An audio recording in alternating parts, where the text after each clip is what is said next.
Do you know that you can't say the word gypped? Did you know this? Gypped? It's like, yo, don't fucking gyp me. Yo, you gyp me. Come on, dude. Don't gyp me. I guess it's offensive to gypsies. But weren't gypsies already a questionable group? So they don't want to offend gypsy. Where's our fucking... Don't offend the gypsies. So I guess I was talking about it on the radio, and people were like, you really can't say that word anymore. It's like, yo, don't be a gyp. You gyp me. My mother used to say that all the time. Don't gyp me. Oh, I got gypped. I got gypped. Right? You go to Dairy Queen, you get, like, instead of 2 bananas and a banana split, you get 1. I got gypped. Remember that? So you can't say it because gypsies will be... Aren't gypsies the people on the boardwalk that go, tarot card reading in the back? Isn't that a gypsy? Come on. I'm sorry. It's okay to shame people. Gypsies were never like...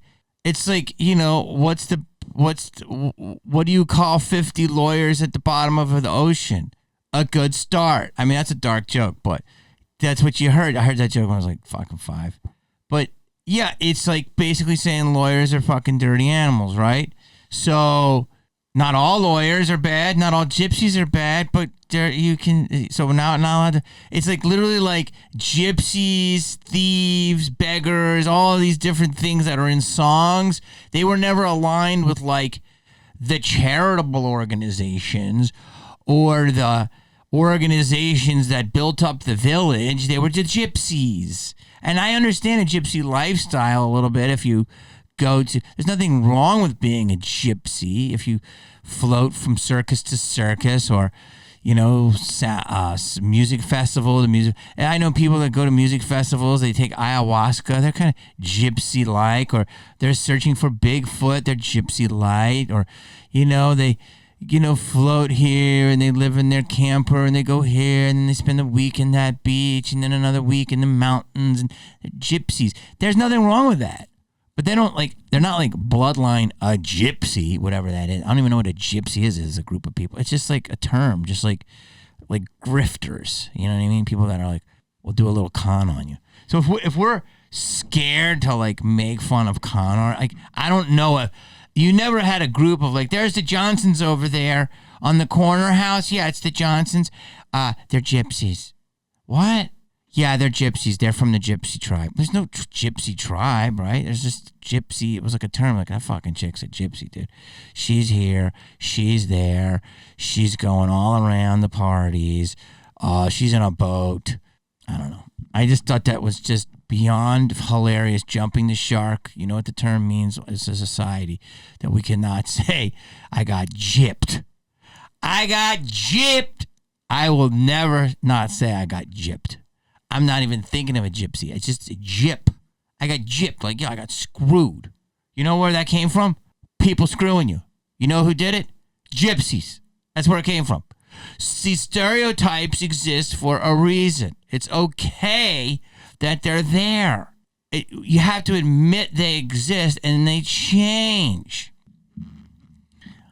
It's like when you walk into a 7-Eleven, right? You know what you see. You never see an Irish guy behind the counter going, welcome to 7-Eleven. May I interest you in a baked potato? Would you like to get a Slurpee?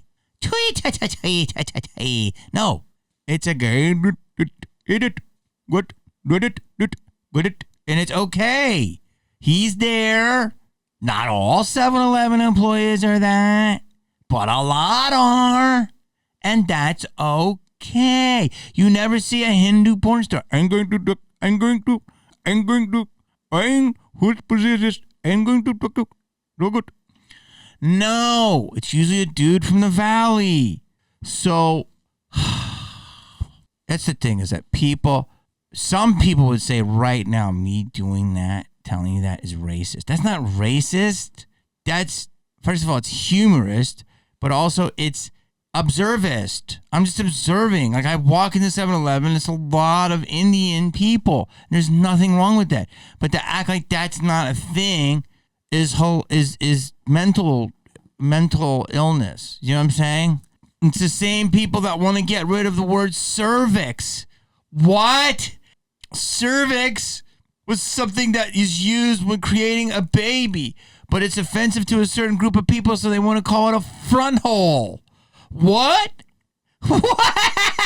Come on, man. A front hole. That's not a joke. Hey, girl. Yeah, I'm going to try to get in that front hole tonight. Hey, girl. Hey, girl. I'm going to try to get up in that front hole tonight. Yeah, give me some of that front hole. Like, come on. Are we out of our mind? A front hole? Dude, I met this chick last night, bro. Fucking Bob's Wild Wings. Afterwards, we went down and got a couple of nooners. And I was trying to, put a digi in her front hole. But, I mean, was that where we're at? Like, you don't see cervix anyway, but front hole. That just sounds like a ditch. Like, yo, that's a ditch. Let me dig in that back hole. Like, yo. So there's a front hole, a top hole, and a back hole? Is that where we're at? You can be inclusive to other people, but they also have to be inclusive of history. That's what's funny. It's just like, that's why all this stuff gets pushed back, is because people just act so offended that we were like, hey, cervix. Don't you fucking say the word cervix! Cervixes were a thing up until about 2 minutes ago. We didn't know we lost a cervix. Like, what the fuck? They got a cancer group apologizing because they said the word cervix, a cancer charity. And, ooh, this is another one I just read. Oh my God, we fucking jumped the shot. We lost the term cockpit. Cockpit. Do you know this? I want to say it's American Airlines. You can put the story up, or United. I don't know. In their training, they've taken out the term cockpit because they want to be inclusive to all genders and all sexualities. Okay? Get the fuck out of here, fly. Okay, what? Hold on a second. When you on an airplane, okay, have you ever thought that the term cockpit meant cock? Like, yo, that's the ball pit, cock and ball pit, like his donger pit? Did you ever think that? No, I didn't. I thought it was like some kind of term for the plane. I've been on F-150s or whatever, C-109s or whatever, over seas. I've been on jumbo jets. I've been on Cessnas. Every plane has a cockpit. Is that because it's mostly men flying the plane? But we lost the, they don't want to include the term cockpit. But was it because everybody in there had a cock? I never knew that. Wouldn't it be called the dick pit, or wouldn't it be called the penis pit? Like, so you're telling me a slang word from the street actually became a technical term in airplanes? Well, this is the cockpit. Boeing has a new cockpit. Airbus's design of the cockpit on the news. The cockpit, cockpit, pit will come meet me in the cockpit. You're telling me that term is not a technical term. It's an actual slang for dicks in the pit or dicks in the front of the plane. Are you telling me that? Because if that's the case, that is news to me. Anyway, this was something told to me, and I'm going to claim this joke because it was an observation of someone who's very funny, but she can't understand how funny it was because she doesn't do comedy. So I said, I'm taking it. She said, fine. The white man is in trouble. Everyone's mad at the white man, but the one place you don't get mad when you see him is where? The cockpit! Right? Like, you want to see an old white dude in front of that plane. I don't know about you, but lately I've been flying a lot. I'm trying to fly. I've been flying more than fucking ever. I don't want to fly. That's why I bought my van. And I've been flying so much. And recently, I just, like, these Boeing things, whoop. So I try to take an air bus. But you can't avoid some of these Boeings. You try to avoid that big one. And turbulence. It just seems like there's more turbulence lately. And it's usually around the middle of the country. No offense, because I always land in Texas. But it's around Texas, Oklahoma. Once you see clouds, you hit that turbulence because of the different barometric air pressure stuff. And it's annoying when it's like 3:40 a.m. and you're just trying to like read or get a little sleep, and it's just like it's just dark. You can't see shit. You're through a cloud and it's turbulence, and you're just like you're 38,000 feet. So I don't know whatever plane it is. Maybe it's Delta. They have the thing where you can look on the back seat. I love that plane, and you can see the view, the same thing that the pilots in the cockpit have, and you can pick what you're looking at. And I watched the plane go from like 27 to 19, and they found new air pressure and all this stuff, and it was awesome. It was like, you want to find smooth air, but it gets pretty shaky, you know. And I was like, you know, I was with my chick, and she's like, that's just the one place where you always want to see an old white man is in that cockpit. But lately I have been, maybe DEI or whatever, but I have been seeing more female, and not just more female of different ethnicities. And we had a young Asian woman. I'd never seen that.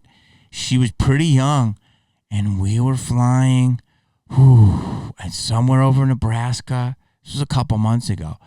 She's like, this is going to be bad. I'm just letting you know that there's a bad storm. I want to say it was American. And she's like, we're going to hit. But I had that monitor in front of me, so I felt like I could monitor it. And she's like, we're going to hit some bad turbulence. It's going to be about 25 to 30 minutes. And I'm going to go around it. I'm going to get us around. I'm going to do my best to avoid as much as I can, but I can't promise I'm going to avoid it all. And fuck, man. When we started, this is some of the worst turbulence I've had in my life. And it wasn't long, but it was like, imagine, my girl described it perfectly.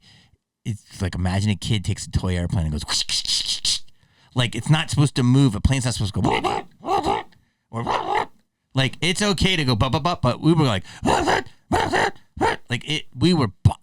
I was like, what the fuck? How are we going to? And it was just white knuckling. And I'm not like that. Okay, I've flown on the other side of the world multiple times, and I am like, because of all this airplane talk, and maybe I see more on TikTok, I was like, and I was just looking at my monitor, and I keep the window open, and it's fine. I see the air. The problem is we're going through these little bit of misty clouds, and you know, you're seeing to the ground. I always like to be able to see the ground, and I like to see fields. And I'm like, okay, well, we could, if we had to, we could, you know, maybe glide down in there or land on some trees or all this shit. Or I actually look for water, and I'm like, okay, how long could I last if it was in the, you know, the cold water, and, you know, our people, and we float on our luggage. All the, you have all these thoughts, right? But when you're in the middle of the country, it's kind of weird, but kind of good, because you're like, okay, well, we're high up, but I see fields, I see a lot of corn, and you're like, okay, maybe we could just, but I mean, it's not going to stop.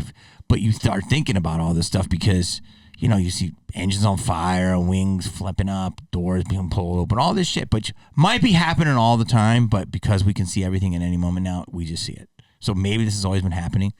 And if you talk to my nephew, he's such a statistics guy that he's so statistical. He's like, he talks, he's got a funny accent. He's a mix of, the probability of, he's like an old British man, but he's not. The probability of a plane going down in the circumference is 1 in 0.37696. It's not his voice, but he's going along. He's almost ready to go to that part of his life. Like, he's a young Harry Potter who's older. And, he tells me that it's just like, so he just swears by air travel how safe it is, and tells me what to avoid in like other countries. There's certain smaller that don't have the same systems as our FAA, so those are the ones you have to kind of, the inner country travels in certain smaller third world countries. You got to be prepared for some of these planes, right? But I was just in Nantucket, man, and this dude, this fucking air, land, whatever it's called, little sea air, whatever. This dude, he had 8 of us on. Everybody had a different vibe on the plane. Some scared, some not. And we're flying over the ocean, so I'm like, there's so many scanners. It's 42-minute flight from mainland to there. If we went down, there's so many boats. It's cold as fuck, though. But I was like, you know, it started bumpy for like 7 minutes, and it was so smooth. I couldn't believe it. Smoother than it should have ever been. And this dude was on there. It was crazy because it was a solo pilot, which I thought was weird. I always want to back up. And he was on this thing, sitting on the cockpit, and we were smooth, and he was just tapping it like changing the like he was like driving a like 78 Dodge Dart, you know what I mean? And he's tapping at a red light. It was so funny. I'm like, this dude is so confident, and he's an old leathery white dude. I'm like, this dude makes this trip 5 times a day, 6 days a week. He's fucking so in control. But again, when you go in this part of the season to Nantucket, all those clouds, you got to go through some of these clouds, and it's like you're going through these beautiful clouds, but the pressures are different. So it's like a little, but it was really smooth. And I guess when I see this old white guy, tapping it, I'm like, this guy's flown a lot of missions, and he was fucking got us there like boop. And going back to our young Asian friend, this lady, we had turbulence bad for like 4 minutes, and then it just was like this, which is kind of annoying because it's like for like another 30. But she was so good. Because if it could have been, we hit some bad turbulence. I mean, people went, "Wah!" Like everyone screamed. I was like, whoo. And you see all these videos, but I thought, this is a joke. This will come off probably like 7-Eleven again, so just get ready to get mad. But I thought, it's amazing. I love that she was the pilot because I've never seen a young Asian woman as a pilot in this country. And she wanted to fucking fly this mission right. So I could probably see her white knuckling it going, let's go. She beyond proved her capabilities beyond the shadow of a doubt, because she gave us proper warning, a good time frame, and she under promised and over delivered. I thought it was gonna be way worse, and it was bad for a few minutes, and then it got way better. Still nagging for a while, and at the end she had her cap on, which no one wears caps enough, and she's like, hello, and I go, you're amazing going around that cloud. She's like, thank you. She was just so, but I thought it was kind of, be honest, it felt like another day at the office for her. She was pretty chill about it. So my chick was like, when I see anyone other than an old white man in front of the plane, I get scared. Now that's funny. Some people are going to call her every dame in the book, but it's funny, and she's being honest. Is that funny or not? That's funny! Because you just know that the old grizzled fucking seabirds. But anyway, everyone's tripping out because DEI, is it going to be like, oh, are we just giving people jobs to be inclusive? Isn't the best person? So I assume that there's a lot of people from different genders, colors, creeds. I don't give a shit if you wear heels and you got a butt plug and you're in the middle of changing your shit. I don't care. If you can fly this motherfucker, fly it. I don't care if you wear eyelashes and identify as a unicorn. If you can fly this thing, fucking fly it. That's all I care about. I don't care your beliefs. I care about you want to live like the rest of us and you enjoy flying. So I think everyone, but maybe there's a lot of people in other places that weren't getting the chances. So I'm hoping that's what DEI is doing. It's opening up to everybody and saying, hey, this person can fly too. This person can fly too. Which is healthy, but not just to fill up quotas of people that are less qualified. So listen, guys, you got to like, you got to subscribe, you got to show your love. You're really great in the comments. And then from here, we will slowly grow. Thank you, guys. Peace.